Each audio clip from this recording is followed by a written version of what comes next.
यही पारे गंगा हो वही पारे यमुना, बिचवा में पड़े बालू रेत जी। यही पारे गंगा हो वही पारे यमुना, बिचवा में पड़े बालू रेत जी। वही बालू रेतवा में माली फूलवरिया, फूलवा फूलाई का चनार जी।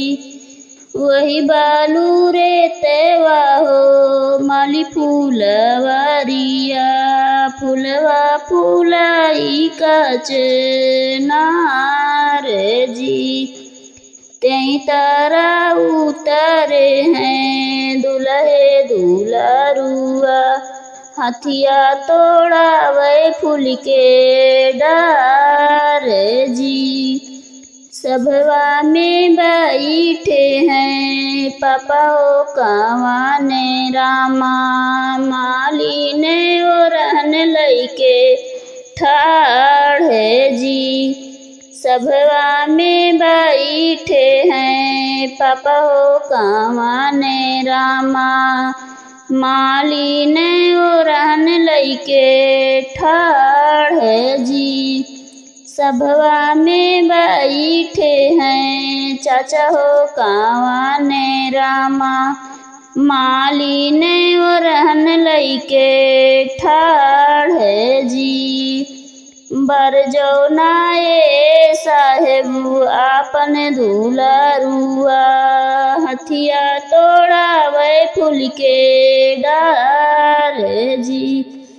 बरजौनाए साहेब आपन दुल्हरुआ, हथिया तोड़ा वै फूल के डार जी। इतनी बचान सुने पापा हो कावाने रामा, मालिन से पूछाई अर्थाई जी। इतनी बचान सुने चाचा हो कावाने रामा, मालिन से पूछाई अर्थाई जी। कौने फूले मालिन तोड़ले दुल्हरुआ, डरिया जे देहले नावाई जी। कौने बिरिछ तरे उतरे दुल्हरुआ, फूलवा जे देहले उजाड़ जी। कौने बिरिछ तरे उतरे दुल्हरुआ, फूलवा जे देहले उजाड़ जी। बेला फूलवा तोड़ले चमेली फूलवा तोड़ले, चंपा जे देहले उजाड़ जी। बेला फूलवा तोड़ले चमेली फूलवा तोड़ले, चंपा जे देहले उजाड़ जी।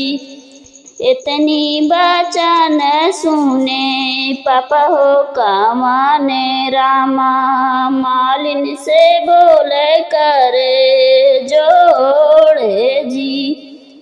जाओ ना ये मालिन अपनी मालिया, बगिया जे देबे हम सिंचाई जी। जाओ ना ये मालिन अपनी मालिया, बगिया जे दे हम सिंचाई जी। बेला चमेली जूही चंपा लगाऊबे, सब फूलवा देबे हम लगाई जी। बेला चमेली जूही चंपा लगाऊबे, सब फूलवा देबे हम लगाई जी। यस कयाम फुलवासी चौबे मोरी मालिन फुलवा जे फूल काचे नारे जी यस के हम फुलवासी चौबे मोरी मालिन फुलवा जे फूल काचे नारे जी फुलवा जे फूल काचे नारे जी।